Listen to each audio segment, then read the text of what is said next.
Welcome to From the Ashes, the Dungeon Crawler Network podcast all about Ashes of Creation by Intrepid Studios. Bear witness to the rebirth of the MMORPG genre from the ashes of an industry that has left the gamers behind. I am your host, Aggelos, and with me this evening, the one, the only Alpha Soul himself. How are you, sir? I'm doing great. Ready to talk about castles. That's it.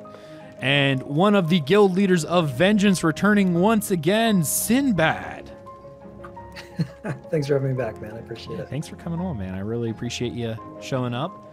And I noticed we didn't say it last week, and or on last episode. I got an Ashes shirt on. Yeah. I think there's a problem here. One of these things is not like the other.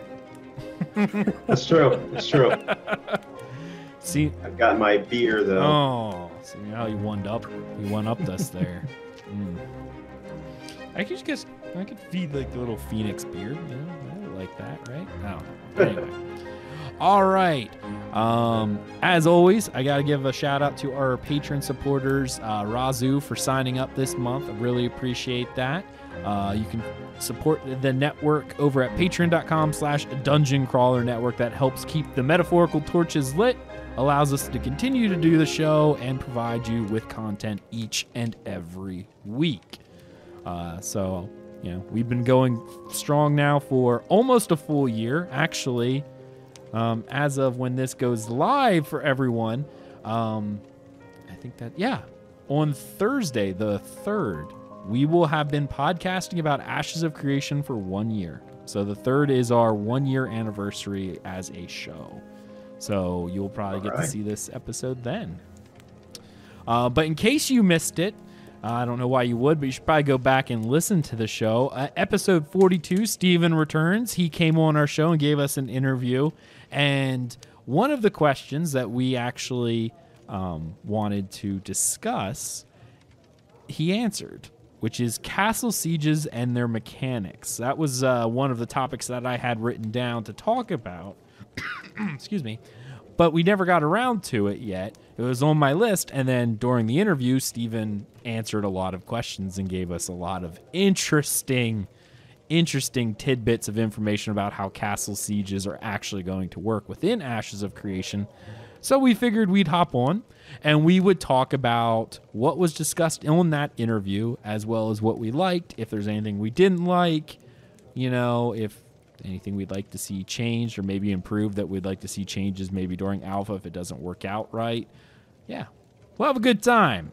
All right, let's go ahead and just jump right on in to castle sieges. So, as we discussed earlier, castle sieges, there are, I think, 5 of them in the game right now. And castle sieges occur on a monthly basis. All right, so a castle will be able to be sieged once a month. This castle itself has 3 different nodes attached to it that are not part of the node system per se. They are part of the castle. And let's see, castle sieges are being intended for guilds to play through. This is actually more of a guild type thing, where node sieges were described as being a city or like a server event. Castles, because they're on a schedule, are more of a guild type PvP experience. And of course, castles come with their own citizenship that is granted to the controlling guild. And this is in addition to your normal citizens. So let's start there, guys. With 5 castles and sieging every week, what are you guys' thoughts on that? Or every 4th week? Actually, I'm looking forward to it, man. It's going to add a lot of hours of just content for us to work on, you know? Mm-hmm. I mean, it's a guild perspective. There's nothing more that brings together a guild than, you know, having conflict and being able to actually defend your stuff that you're looking to get or go take someone else's stuff. So I know from a PvP aspect, that's going to be amazing. From a crafting aspect, since there is a large portion of that as well, a lot of our PvE players are going to be very happy. So I'm excited for it, being especially on a regular schedule like that. Alpha, what about you? What are your thoughts?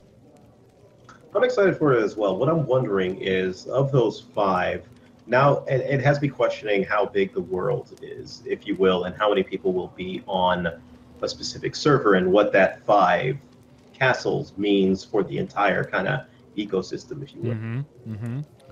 But I'm liking it. I'm liking it. You know, and this actually kind of sprung into my head, which we can talk about. I don't want to get into too much detail here because if you own a castle, you're not just bored for an entire month, right? There's actually stuff you have to do each and every week, which we'll get into as we jump into this. Yeah. My question: guild sieges, right? And castles. There's 5 of them, and every 4th week they can be sieged. Are they all going to siege like on 1 week, or are they going to be staggered? Yeah. I kind of got the impression that they were going to be staggered. But that may just be me thinking like that's the way it was without having any confirmation. Maybe it is all at once. Do you think if it was split or if it was all at once, would that split the player base apart? Which may be a fairly good thing, so that the entire world doesn't show up for a siege. Which we can talk. You know, we'll talk about that during the siege mechanics when we get into that portion. But so here's the thing, though. There's 5 castles. Even if it's staggered somewhat, like by like a week each, you know, you're still going to run into a problem where one's going to be closer than the other. You know, if you have like let's say an alliance that is controlling 2 castles, they could potentially both be sieged right around the same time frame. Mm-hmm. Yeah. And I'm curious, I'm trying to find the exact phrase in here, whether or not he said it, and I'm almost positive he did, but I don't necessarily have the full or time to find the exact thing in here, which is part of a problem. But the sieging declaration period, even up for that entire week, let's see, when they create a declaration flag, they may, during the period of time right before the castle siege, which is 1 week out to the castle siege rotation, will be going monthly once per month. Will the guild leaders have any say on when that actually happens? Like on a day? Like it is when a declaration, like during that week, are they allowed to pick a time or whatever? Like how much time does a guild leader need to pick? Like what makes me go, I'm going to pick Friday night at 8 o'clock at night because I know everyone's out drinking, you know, so you'll have less people because it's Friday night at 8, you know. I mean, you could technically do it at 3 a.m., you know, be an EU guild that comes over to NA servers and just do it like in the middle of the night when no one's up. Yeah, no, is that going to be something we're going to see? Is the guild? Well, I'm assuming the guild leader would be able to at least counter back, because you're right. That used to be an issue in a lot of games. Dark Age of Camelot had that issue. Guild Wars 2 later on had that issue where NA would take it during prime time, and then the Oceanic guilds or the EU guilds would swoop in the weird like 3 a.m. kind of stuff and take it all back when there was only a token force of NA players still available to play. Yeah. The other part too is if they try to fix that by having like a set time, it happens every month. You know, there could be like, let's say if you have that within that week to declare, what if you declare like at the last possible day of that week, so there's no time to build up your defenses? You know, if it's a set time for the siege to happen. Right. Yeah, that's something to keep in mind. Well, here, what if the declaration, and this is maybe something we get more clarification on, can a declaration happen at any point? Like, let's think about it like this. What if the 1 month or once a month siege thing isn't so much on a timer, but once declaration happens, the castle goes into a type of siege stage? Because they talked about, and we'll go into this in detail later, that each week you focus on one of the different nodes. So maybe a declaration is done monthly, like on the first of the month, I declare against Vengeance. Week 1, we're fighting around node A. Week 2, we're fighting around node B. Week 3, we're fighting around node C. Week 4 is the actual castle siege. That gives you an entire month to plan for the siege. Does a castle become vulnerable if no one makes a declaration? Or like, is it a... And these are things that I'm really curious about. Like, when does the 1 month start? Is it every 1st to the 31st or whatever? Is that your your castle declaration, or is it a month when a declaration flag gets hit? So if you're on a server and no one's sieging castles, I don't know why they wouldn't, but let's just say no one sieged you, does nothing happen to your castle? Here's another thing, though. Like, what happens if multiple guilds declare her at the same time? How does that get chosen? Which one gets to actually fight? The other thing is, like, if you wanted to and you have enough people, you could level up a guild to a high enough level to where it can self-declare, and you can essentially just declare on yourself to have a cooldown time. So you can't really get on your guild. So I was thinking of the exact same thing. I mean, that's it. I'm thinking of it from an exploiter, I guess, realm, basically. Because, if you get high enough, you could theoretically do just that. You could create, you could create a separate guild or have somebody, or maybe even a friendly guild, declare on you for that time, and you could just basically use that month to diddle around and, all right. First off, I have to say this. One, Steven listens to the show, so it's a good thing we talk about this because it is. I know for a fact he listens to the show, so if anything that we say he didn't think about, he probably just wrote it down, which is cool. Two, while a guild can determine who helps defend, a friendly guild who lays down a declaration flag, I don't think it says, like, whoever lays down the declaration flag, did he say that they get to choose who can help attack? Or is it just when you lay down a declaration, like, you couldn't, quote-unquote, have a friendly guild because then a wandering guild comes by and goes, hey, there's a siege going on. Let's attack it because it's open for attack at this point. I don't think he actually said that. And maybe again, this was a few weeks ago that we had this interview, and I have the notes, but I don't remember if he said that, and I think we should get some clarification. But another aspect of that is, it's like, let's say the attacking guild, you want to weaken them, so you have one of your friendly guilds declare on them, declare a guild war against them, and then come PK their members, so they can't, since there's no quick travel, they can't come and actually get you. Right. You just keep sending them to the graveyard. Right. So one thought, actually, before I left, I forgot to actually mention it.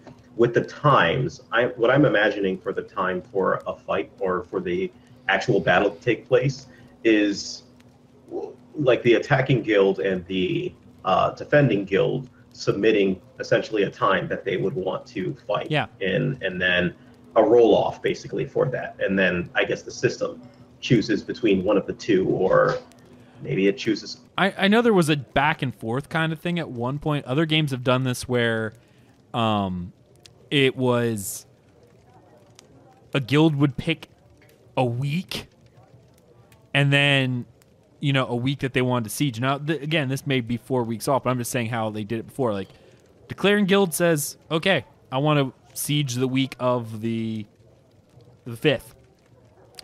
The defending guild then had to pick 3 days that it was willing to pick, and then it'd go back and forth 3 days. And then the attackers pick the 1 day they want. Well, then the defenders go back and say, okay, this is the 12-hour range which will accept, or a certain amount of time that will accept an attack. And then it went back to the attackers, and they picked, it was a back and forth to, you got to pick the week, we get to pick the days, you get to pick which day, we get to give you a time range, which we want to see, a fairly vast one, but a time range, and then you pick the exact time. So, I mean, I've seen that happen. I'm assuming that's what it's going to be. Let's talk about this, because let's talk about nodes, because I think this is going to fit into the conversation. Castle nodes, there's 3 castle nodes that are separate from the node system, meaning they are tied to this castle. They can't be changed, and they can't be, quote-unquote, completely destroyed. Because whenever a castle's taken over, they may start back at 0 again, but it's all part of this castle siege system that the month before, each week you're working on leveling up nodes, which creates PvP experiences, because these nodes can only gain experience from the owning guild of the castle or anyone in the alliance of that guild. So if Vengeance owns a castle and Hands of Fate is not affiliated one way or the other, we go do quests in and around their node, it's not going to do anything because we're not part of their guild and we're not part of their alliance. It only is people within that group that will actually level these nodes up. Of these nodes, it requires caravans and supplies. So this is going to create PvP because all caravans and supply runs are PvP events. So it doesn't fall into the karma system that we talked about on our episode 40 because it's a PvP area around those nodes. And as these nodes level up, they unlock certain services and they can boost the overall defense of a castle. So let's talk about this a little bit. During the month of declaration, they already said each week that a castle, you'll focus on one node at a time. I'm assuming the entire week you're going to be running stuff back and forth. And this is going to, like you said, creating that PvP type experience because the image I'm seeing in my head right now is actually akin to World of Warcraft Vanilla. Remember the Syphilis zone where you had the Horde and the Alliance fighting over, I don't know, some weird powder or whatever, and there was like this moving bar to see who collected the most of this resource. I'm assuming that like there's going to be certain level up mechanics that during the week it's like we didn't pull up enough caravans. We only got the node to, well, they said it won't go above a village, so rank 3. We only got it up to a settlement stage. So that is going to confer certain bonuses to the castle. It's not maxed out. We're not going to have certain services now because we didn't unlock them. Now we can't, we're screwed for this week from that node. Let's go to node 2. So ideally, in a perfect situation, you'd have all 3 nodes completely maxed out. So you have full services for when the castle node goes under attack. But if you don't, and the opposing guilds are able to stop you from leveling up these nodes, you know, what do you guys think about that system? Like, because that's creating a PvP event nonstop. Maybe it's not a timed event, but it's, you know, the opposing guild's going to be hanging out around that node if they can. Yeah. It is. I think the one thing that would stop that, in a sense, is that they wouldn't have a node, I would assume, close by, right? So they're still going to have to travel to you. It's going to take physical time for them to get there. In order to resupply, they have to travel back. So I'm assuming that will put somewhat of a soft cap on how long they can actually hang around. And this kind of goes into the size of the world as well. I know we've talked about one of the bigger game worlds that I've played in, Black Desert. The world's pretty big. Alpha Soul, you've been playing with us on that one as well. We jumped in there, and the world's pretty big, but it doesn't take forever to get to point A to point B, right? Like, if someone killed me and I had to run from Heidel to, what was the name of the first town? I can't remember it. Olivia? Or Olivia's fine.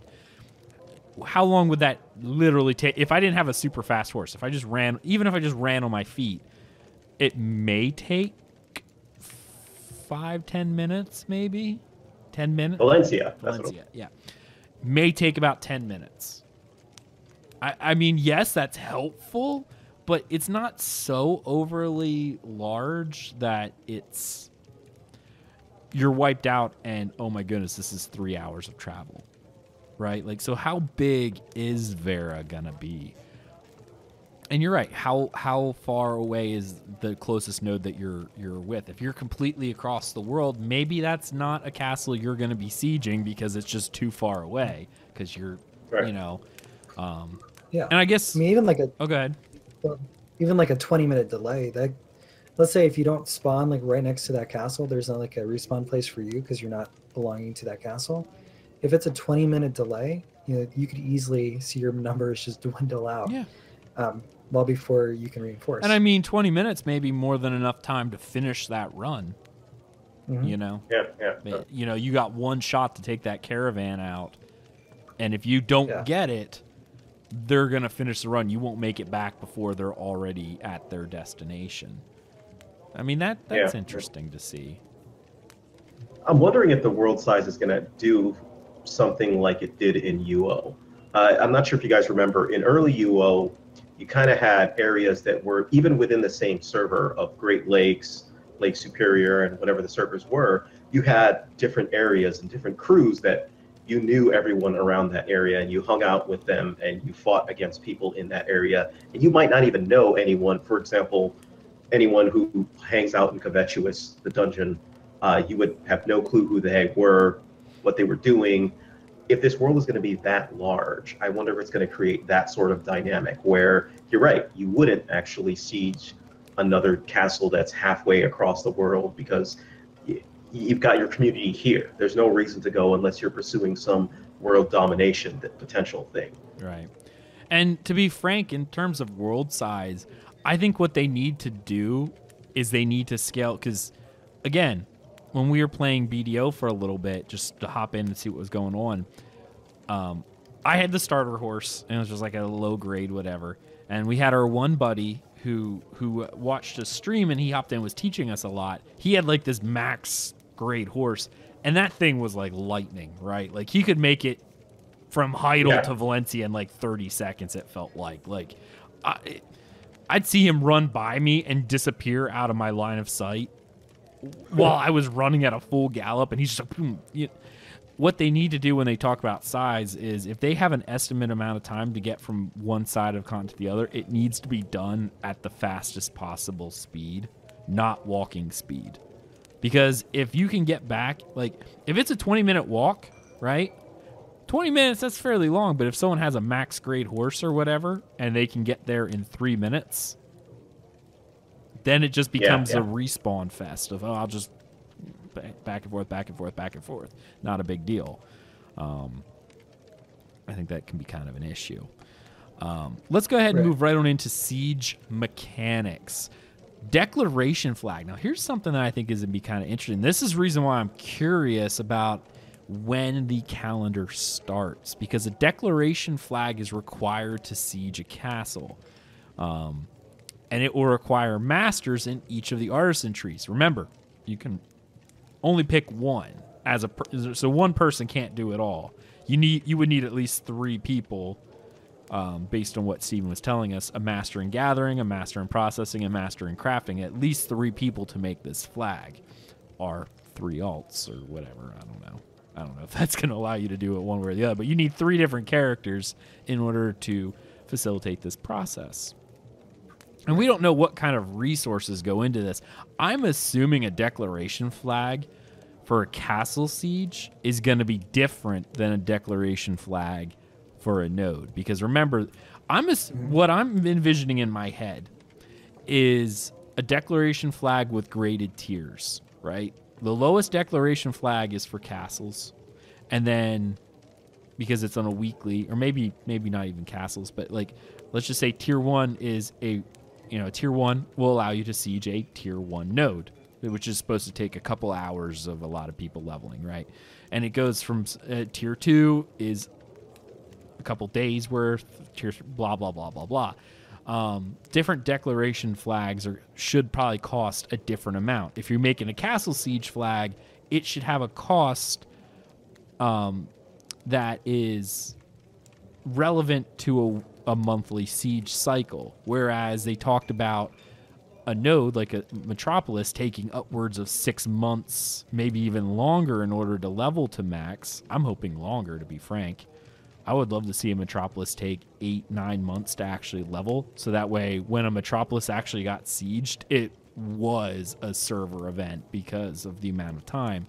But to make a declaration flag that was a 9-month declaration flag should really cost a lot. I can't imagine using the same flag for each thing. Yeah, I'd agree. I mean, Steven said before that in order to attack like a level 5 Metropolis or something like that, it would take just as much resources as it took to build that up. And that would make sense that those resources go into your declaration flag or whatever it is that is required to actually declare war on it. And I'd also agree that as far as a castle goes, since it's on such a recurring basis, it shouldn't cost as much. One thing I was kind of thinking about with that is let's say if you don't have all three of the masters, can you buy a component for that flag off of the market? Oh, yeah. But would you be able to do a component, or are we going to see a quote unquote local marketplace of? Well, the gathering resources are easy, right? Because what does a gatherer have to make other than providing the raw materials? The processing would then take those raw materials. So in reality, you would only need, well, it may not even be that much. You may only need one person if you bought everything. Unless there is each one gets a specific crafting piece that they have to make, and it's tied specifically to them. You know what I mean?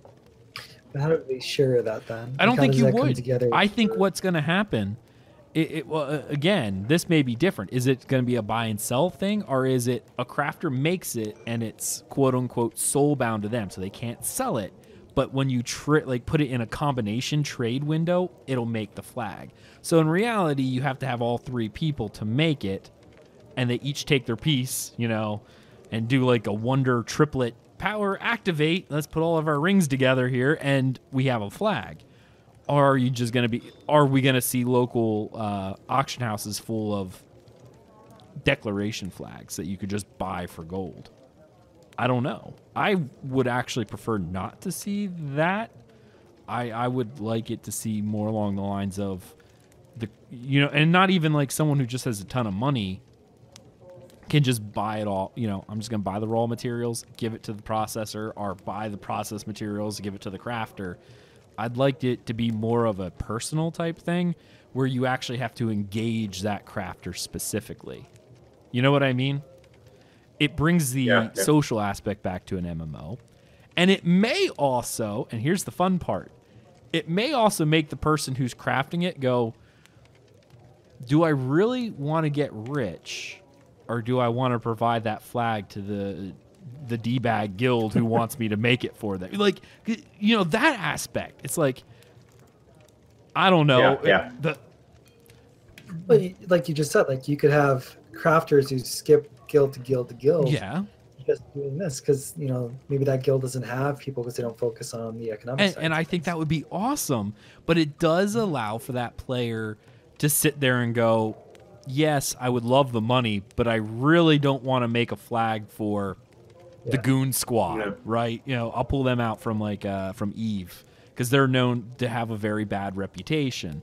Like if you talk to anyone who plays Eve, you either love the Goon Squad, which means you're part of them, or you hate the Goon Squad, which means you're not part of them and you play the game. Like that's just how it is. This is the same Goon Squad from SWTOR? Yeah. Oh, yeah. They're one big organization. Okay. Yeah. And I'm sure they act the same way in SWTOR. But anyway, but that does add that element because it's like I could take the money, but is it that same that element of if I take the money, that gives them more power. Am I the next one who's going to be taken over? Right. And maybe if they're a complete mercenary, they really don't care. But I think that it's kind of neat from a social aspect of so-and-so guild has contracted me to build my part of a declaration flag, but I really don't like these guys and I don't want to help them out. Or I don't really care. All I worship is the almighty dollar, and now I'll take the money from anyone who's willing to pay. But you can't get that from an auction house. You can't control who buys your stuff, per se. I really hope they stick to, and this is, as I said earlier, is what I'm hoping to see, that they keep this a personal thing. Bring the social in MMOs. I think that'd be an interesting moral decision. Do I really want to help? Do I really want the gold? Or do I really want to help these guys? It's like making a deal with the devil. I got the devil goes down to Georgia thing going in my head. I could see like whole mercenary crafting guilds popping up, just like, hey, this is where you come get it. We'll just join your guild for a couple minutes. And that's awesome. That mercenary style who don't really care. That is an emergent gameplay that you wouldn't have if you were just able to craft component A and throw it up on a local auction house. Because remember, there's no global, but I'm used to that in ESO, right? If I will search, if I'm after something, I will stop at every guild vendor in every city. Now there's quick travel there, but still, if it was expensive enough and I had to travel only by foot, I would travel only by foot to find what I was looking for at the best price. If it's something tiny, I don't really care. But if it's something that's millions of gold where it's like, I will spend 12 hours searching every guild store to find one at the best price. All right. So we talked about declaration flag.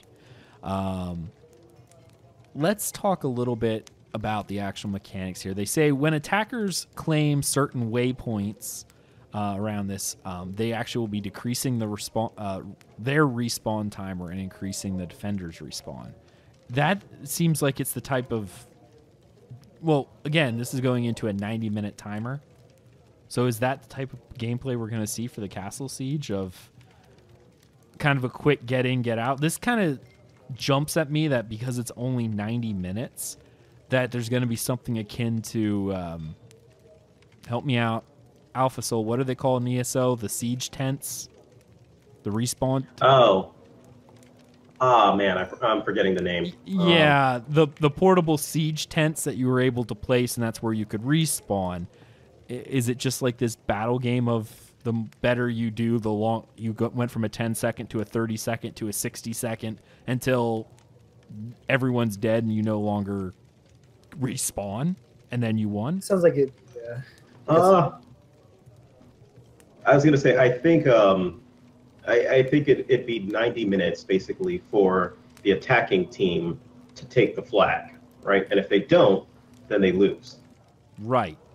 But based on, some of the stuff you talked about with the how it's going to capture with diminishing your respawn timer and increasing the defenders whenever they're taking specific points. So what I'm envisioning in my head, okay, and you guys can tell me if I'm wrong. You have the main castle, right? Going into World of Warcraft again, Winter Grasp. Okay, you had your main castle, but then you had these smaller castle keeps or these little towers that as you took them, you were able to spawn more siege vehicles. So at the start, the defenders could have like a max siege vessels of like whatever, 30 or whatever it was. I don't remember. The attackers had like none until they were able to take one of these spots, and they could start making vehicles, and each one they took, they can make more and more vehicles to get up to the top. The more I think about it, the more this entire thing feels like Wintergrass to me. You take these points, but the difference is instead of making siege vehicles per se, it's each tower you take adds time on the respawn timer of, of the person. Like let's say all the towers are neutral to start, right? Each person respawns in 60 seconds. For each tower you take, it adds, it doubles the time exponentially. So it becomes, 2 minutes, then it becomes 4 minutes, then it becomes 8 minutes. Is that what we're going to see as each tower's taken? It increases the timer for the other side while decreasing yours by half. Now I'm 30 seconds to respawn. I'm 15 seconds to respawn. Like, is that what we're going to see? So eventually, whoever's winning, because they killed off enough players or they took enough waypoints, that the one side will be, every time you kill someone now, they're waiting 10 minutes to respawn while your guys are 30 seconds. You just have the force to keep pushing. Well, part of it was they said there was a counterplay. You can actually go and have, attack their spawn area, their headquarters, and essentially do the same thing to them.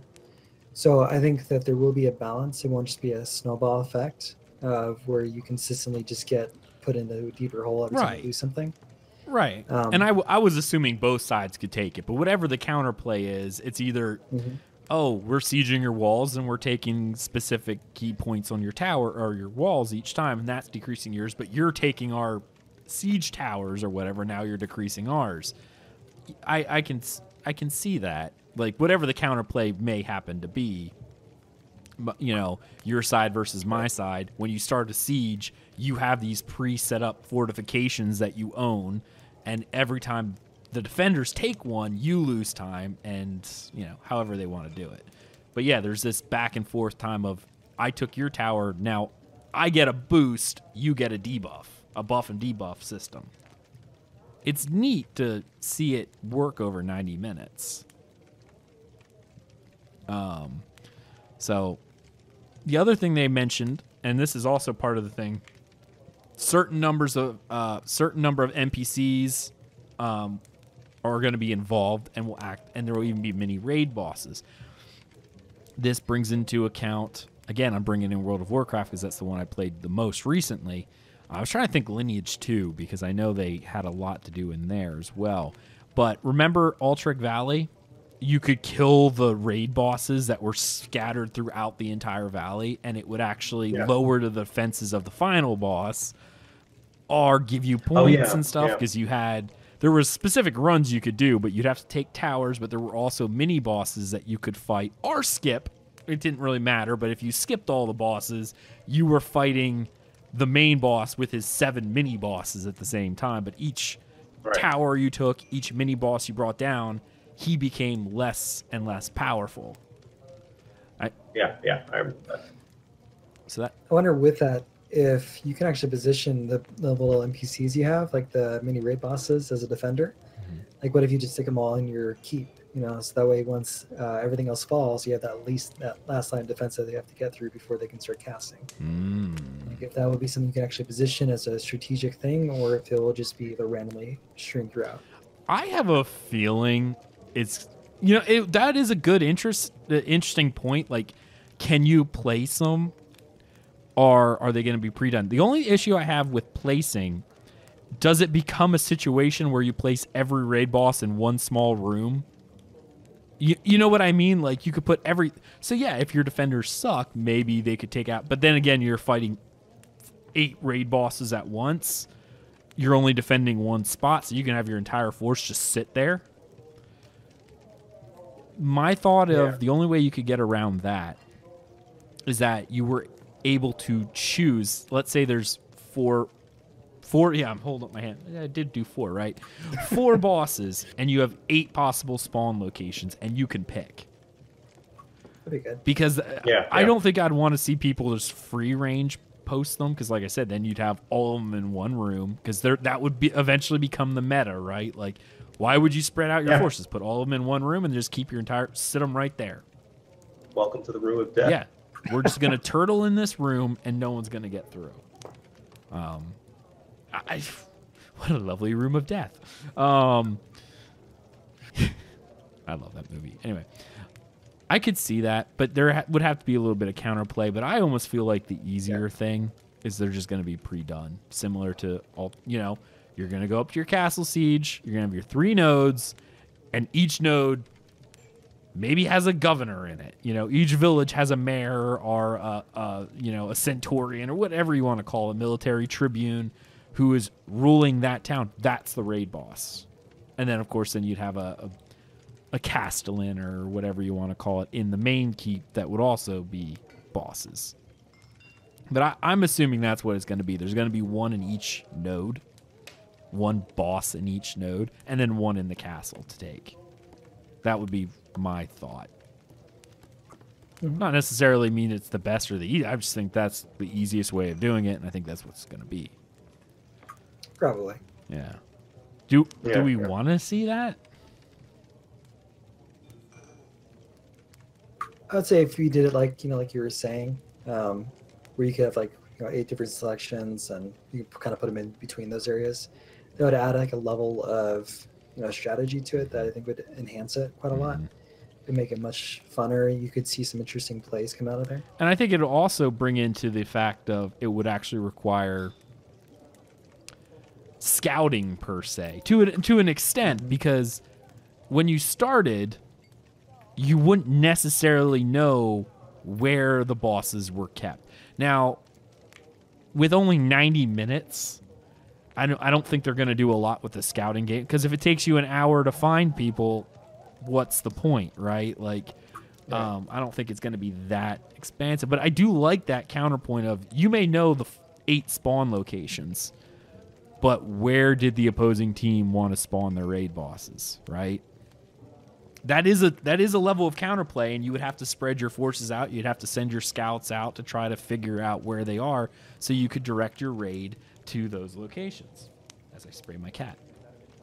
Or you could potentially avoid them too. You know, if like they're stuck in the wrong part. You could, and that is part of the aspect of this. But they had mentioned, you know, when you're taking down these bosses, these little mini raid bosses or whatever, that's supposed to help you. Whether it's lowering the defenses of the castle to make it easier to take. If you're a strong enough guild, maybe you can just ignore them. I've seen Altric Valleys where they're just like, we're sieging the final boss. Don't even just run through, and I've seen people win. I've seen people lose doing that strategy. You can, you know, kind of go either way with that. But my cat just does not learn a lesson. She's dumb. I'm like, get off my lap. So I spray her. She runs off, and then she sneaks behind and comes right back. I'm like, this is just going to keep happening. Anyway, you get to see a little bit about my life dealing podcasts with cats. All right. So we had that. That's interesting. Let's talk about the final two things that I have here on my notes specifically.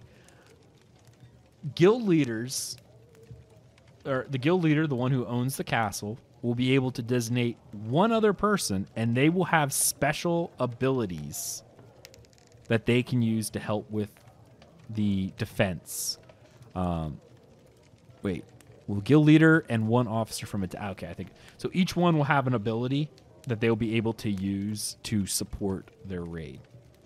I think that's interesting. It's not necessarily overly. The way that I heard that is more of the guild leader and one officer can essentially capture the castle, and outside of them, no one else had the ability to cast the spell to take the... See, I don't know if it's castle per se. Maybe it is. I kind of read it as a support ability. I have to reread this here. 9 minutes first test. Now I'm getting confused because I definitely remember him saying that pretty much the guild leader and one other could, are the only ones who can actually cap it, right? Yeah, exactly. But I think I remember him saying something about a skill. I'm not sure if that's what he was. I found the quote, so I'm going to read this. The ultimate objective is the defenders to either survive during the time period of the siege, which is probably going to be about an hour and a half, I think 90 minutes for our first test. If they do not survive, the attackers will need to reach the inner keep of the castle. There will be a casting ability that's present on guild leaders of a certain level. One other delegated person can cast as well. A chosen officer can cast on behalf of the guild leader. Those two people are capable of casting a long cast. It'll probably be about 3 to 5 minutes, depending on what ways are captured. What waypoints are captured will diminish the cast time. Once they do that, they will have sealed the castle for their ownership. Yes, you are correct. Oh, interesting. Okay, so you're incentivized to actually then take the different points. Yeah, because it would lower the time between 3 to 5 minutes. I assume if you own all of it, it's a 3-minute cast time. But this also kind of plays a little bit of a counterpoint of the one guy, one or two, are able to actually take the castle. The reason why I was a little confused is because when he said guild leaders, that makes me think the defenders had one too. But the defender's only job is to survive, right? Why would they need to claim it? Once the timer's up, they won. Right. Which is why I was thinking it was a support ability, which I think would have been super cool to have one or two support abilities on like a super long cast time. So you had this like clutch ability that, you know, oh, they're breaking through the walls. Oh, I can use this. Oh, but now it's out for, I would say longer than 5 minutes. I'd make it something like you can cast it maybe twice, you know, total. Like every 30 minutes, it's a 30-minute cast time. You could cast it a total of 3 times max for, you know, an entire raid. And it would be like a very powerful defensive or offensive spell that you'd be able to use. But only 1 or 2 people could do it. Maybe they'll still add that. I'd like to see something like that. I don't know. Maybe they will. Maybe they won't. Would be pretty cool. I think from a defender's perspective, since you know that there's a very limited number of people that can actually take the keep from you, focusing on those people at the last couple minutes, could be the difference of winning and losing. Yeah. If you have like a couple assassins cloaks in the room, just spike DPS them and kill them before they can get healed. Yeah. You could potentially win. That could be a, at all costs, take out that caster, I was actually just reading a book, and it's funny that you mentioned, but it is very much true. It's a lit RPG, so it talks about being in an MMO. But there was a caster casting a really powerful spell, and they had a shield around them, and there are all these other NPCs fighting, and he's like, don't care. Everyone, focus on that shield. Ignore, people are dying all around him. He's like, don't matter. Take him out, because if he finishes that cast, it's all over. And that's pretty much what you would see is this is a last-ditch effort. The guy's halfway through this cast. If we don't kill him, that's it. Right. And that does create that, assassin thing. Like you said, the cloak guy is sitting in the room just waiting to burst down that guy. Mm-hmm. I like it. I like it a lot. Final, do you have anything you want to say, Sinbad, before I get to my last point? Okay. You're good. Last point, and this kind of ties into what we were talking about earlier. Castle owners can approve outside guilds to help defend. Okay. So this is a big point. Yeah, this is a very big point. Because during a castle siege, the only people, I'm assuming like doors and stuff won't open, unless, I'm envisioning Guild Wars 2 with their little side doors that are color-coded, and if you're not that color, you can't go in. Hey, you can teleport through this door, whatever. So a guild leader can choose multiple guilds to help defend. If you are not chosen, you cannot help defend. Does that go for the attacker too? And this is what we talked about earlier, your friendly guild laying down a declaration, but then not actually doing anything. But I'm assuming any random attacker could then join in. Or does the attacker also have to say, yes, you can? I think that needs clarification for sure, because that's a huge change in strategy depending on what the answer is. But what would prevent a random third guild from coming in and just killing everybody? Because think about it like this. The karma system, the corruption system, whatever you want to call it, I think it's technically called corruption. I keep calling it karma because I keep thinking of UL. But anyway, this system's in place. But remember, he talked about in the past the idea of battlegrounds. Remember, there are no... he actually said this already. There's no instance PvP in this. There's not going to be arenas. There's not going to be battlegrounds of 10 versus 10. That came from which was his last live stream. I think he talked about it. Yeah, he did. So there's no instanced battlegrounds, but the term battleground that he uses refers to. I'm thinking Arcade when a zone goes to war per se.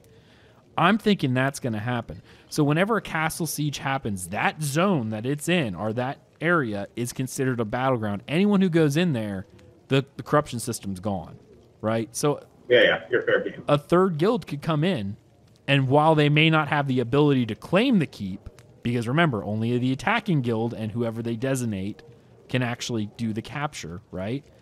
Yeah. So a third guild can come in and wipe them out and essentially help the defenders, per se, because of this ability, unless this whole thing's instanced. Is this instanced?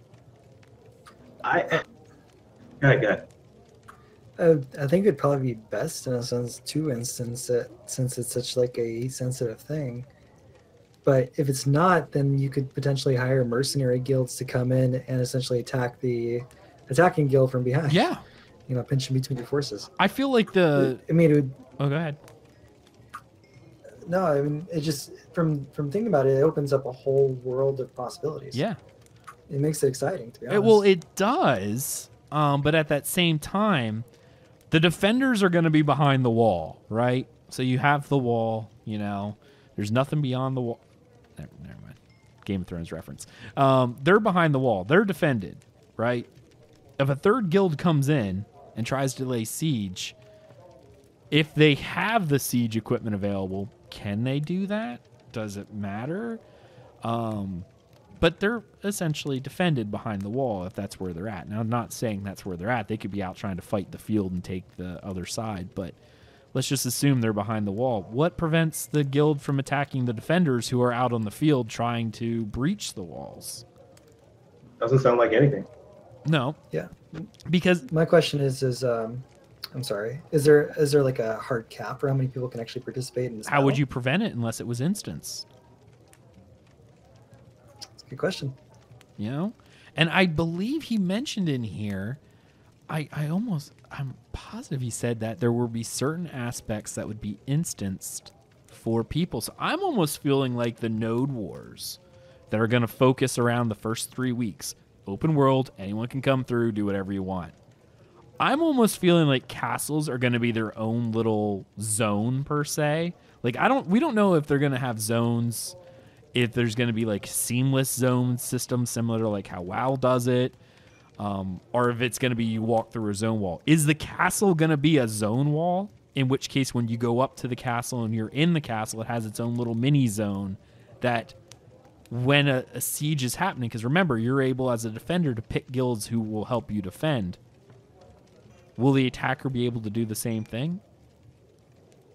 And in that case, everyone enters the zone for the castle, and that's where it all takes place. That's how you do your caps. I almost feel like castles are going to be instanced, or there will be an instanced version of them. You know, like you're in your castle, great, but when the siege starts, you teleport to a replica zone that has mysterious boundary walls around it, and only you and your defenders and the attackers and their allies are in this zone, and it's capped. I'm willing to bet that it's going to start off open world, because I mean, the very first test is supposed to be PvP in the castles, right? I'm willing to bet that they're going to start off as an open free-for-all and whittle down an altar from there. No proof for it, but I mean, they've been without knowing any further details, caps and all that regard. It's kind of like it could be. It's a world of possibility. I mean, could the server handle potentially 2,000 people in one spot? Well, they're planning on that for node sieges anyway. They're expecting, like, if a metropolis gets sieged, that's a server event. Everyone and their mother's showing up. Supposedly. Like, that's what they're planning on. Now, and I've spoken to Steven about this. I know he said it in the past, where does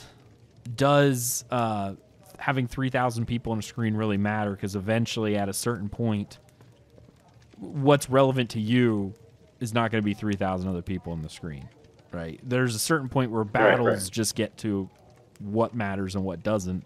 And if there's 3,000 people, I'm concerned about the 200 over here in front of my face. I don't really care about the 1,800 over here. They're not going to get anywhere near me, most likely. But I don't know. I just feel like with castle sieges, because this is a guild thing, I think we're going to see, this is going to be the only form of instancing for PvP we're going to see. And I think the castle siege, when that 90 minutes is there, because again, here's the fun part. Open world, think about the timers. I'm not saying it's not possible, but think about the amount of coding that's going to go into respawns. Like, is my character all of a sudden flagged that I'm part of this battle and now my respawn timer's longer? Or less? It's harder to do that in an open world, because then all of a sudden you're calculating in, oh, what about the random third guild who just came in? Are they part of this? Do they have their own timer? Are they exempt from the timer? Like, okay, they're the attackers, right? Oh, well, the defenders pushed it back. Now the attackers have a 9-minute respawn timer. Well, that mercenary guild out there isn't officially part of the attacking squad. They still respawn in 30 seconds. Now that you mention it, it almost seems like they would have to, like, you could technically, I guess, instance the flag. Like, for example, if somebody else, let's just say you've got your castle your seizures and your attackers, and somebody, guild random B, comes up and says, hey, we want to jump in on this, and decide to try and attack one of the other, they could get a message something along the lines of, this player is participating in a siege or something or another. Right. Or maybe, something along that lines that prevents them. What prevents, again, let's talk. I know what you're going to say. No, let's talk a little bit about exploiting here. What prevents Guild A, who's defending, we'll say they're defending, from paying Guild C to bring every member that they have and just stand in the flag room? Who's the attacker? Who's the defender? I don't know. I can't attack that guy. He's not participating, so let's find the right guy. Or, quote-unquote, lagging out players by just having a sheer amount. I want every person I can afford. We're paying this guild. Yeah. Bring every member you have. We're going to stuff 800 people in this room. Anyone who comes in is going to lag the heck out. I mean, even, could you imagine, like, even 20, 30 mages just teleporting at the same time? Yeah. Right next to you. I mean, Alpha Soul, you and I, we played ESO. We know what happens when you have 50 people in a small keep. Remember, like, when they hold the border keeps and they're just standing there? Having 50 people inside that room, as soon as that door opens up, you have that second of lag because they're all sitting there just spamming their AoEs. You got all your glitter effects going off, and your video card just goes, as soon as the door opens. That's where I kind of have to really daintily press the forward key, because if you press it a little too hard, you've gone forward too much, and all of a sudden you're in that AoE mess and you're dead. Yeah. For me, it looks like the game is from 1999. It looks like I'm playing EverQuest 1 because I cracked the graphics all the way down. There's like no spell effects. It's the only way to do those things. It looks awful. Yeah. But I think that's actually really going to play a part I think the castle sieges are going to be instants. And this will be fun and I'm sure this will spawn some questions from the community and whatnot. How are you going to do that? And I think it'd be interesting to see who brings what. Like, with the defenders having to bring people into this battle to defend, if attackers have to bring the people in, maybe there is a cap. Right. Anyway, I think that is going to be the end of the show, guys. Good discussion. Had a couple extra questions, and of course, we'd like to hear what you think in the comments below, or you can send us an email from our site, dungeoncrawlernetwork.com. There's a contact us at the top of the page. Just go up there, select the podcast you want to send a message, which is From the Ashes, and let us know what your thoughts are. May even get read on the show. All right. Where can people find you, Sinbad? Well, so you can find us at our website, which is vengeanceaoc.com. You can also DM me on Discord. My name is Sinbad, #1000. Super easy to find. We are a PVX guild, hardcore, NA based. We've been around for about a year now, and we're going strong. So if you want a friendly group of people to come hang out with and be competitive with in Ashes, come check us out. And Alpha Soul. You guys can find me at youtube.com/dracdoc, DRACDOC, and also you can find me here on Discord in the Hands of Fate channel, as well as the Dungeon Crawler channel. There you go. Of course, you can follow me on Twitter at Aggelos, AGGELOS_WOF. You can follow everything we do, dungeoncrawlernetwork.com, where you can find links to all of our social media, including our Twitch page, our YouTube, our Facebook, all that fun stuff, as well as all of our myriad of Twitter accounts that we have for every show, as well as the network.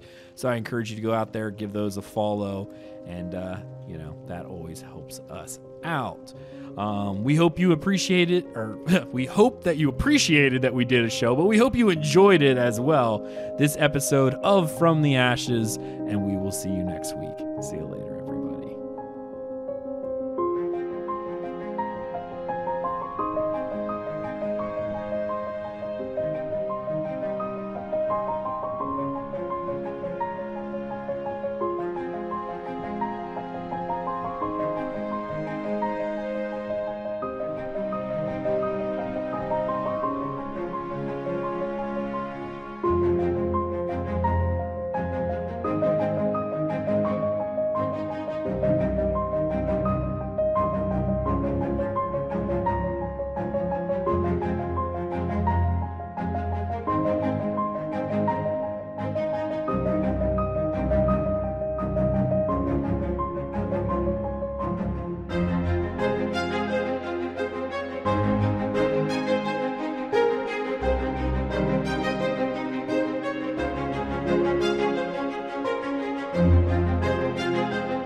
you.